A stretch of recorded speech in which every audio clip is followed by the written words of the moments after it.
It was just a few years back when Radhanath Swami's father and I were on an evening stroll on Marine Drive, when he suddenly asked me, "Since how long have you known Krishna?" Well, I said, "Possibly since I have been a little kid." He immediately answered back, "Tell me why, then should a young American boy come all the way and tell you about Krishna?" You all know what my answer would have been, so I will not repeat. This is what you did, Srila Prabhupada. Transformed so many young hearts so convincingly, got those hearts to further change many other hearts too, and so on. This surely is the best example of the most advanced multi-level marketing. Quoting Radhanath Swami, I quote, "In spite of all challenges, Srila Prabhupada saw Krishna in everything and everywhere. His realizations are so profound that when he speaks through his writings and his examples, he surcharges people's heart with sublime understanding of Krishna consciousness, the greatest gift given by Guru and Krishna," unquote.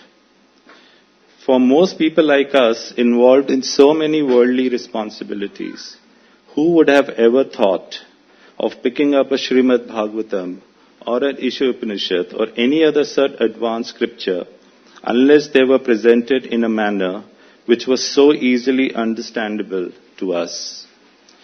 Like an old American devotee said, "Prabhupada, you have presented Krishna consciousness as simple as some cereal on a breakfast table.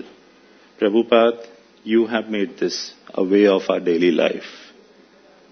But you did go through so many difficulties and austerities in bringing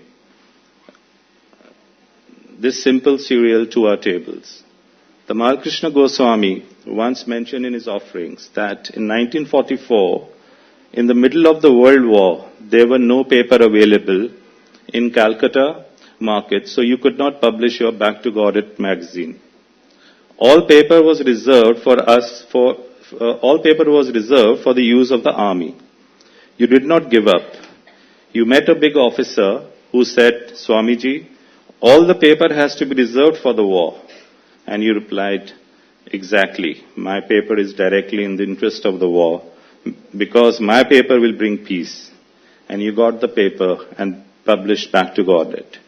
You stood up against the odds, against the opposition all along in so many situations, and Krishna made you successful, and miracles happened, unquote.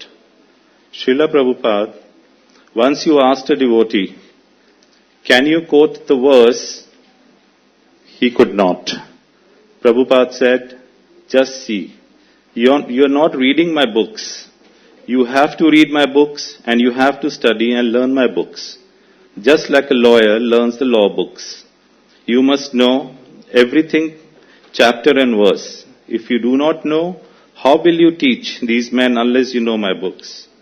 Every day you have to read my books. Do you know that every day even I read my own books? Do you know why I read my own books? I read my books every day because even I learn something new when I read them. Do you know why I learn something new when I read my books? Because these books are not my books. I do not write these books. Every morning when I sit here to write my books, Krishna comes personally and he dictates to me what to write. I simply take dictation from Krishna and I write these books. Therefore, when I read them, even I learn something." Recently, Radhanath Maharaj and one of his good and an influential friend from the US were having prasad. His friend asked, "Swami, what would you have been if not a Krishna devotee?" Maharaj smiled and looked at me.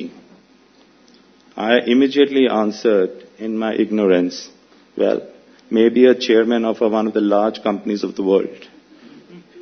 He looked back at Maharaj.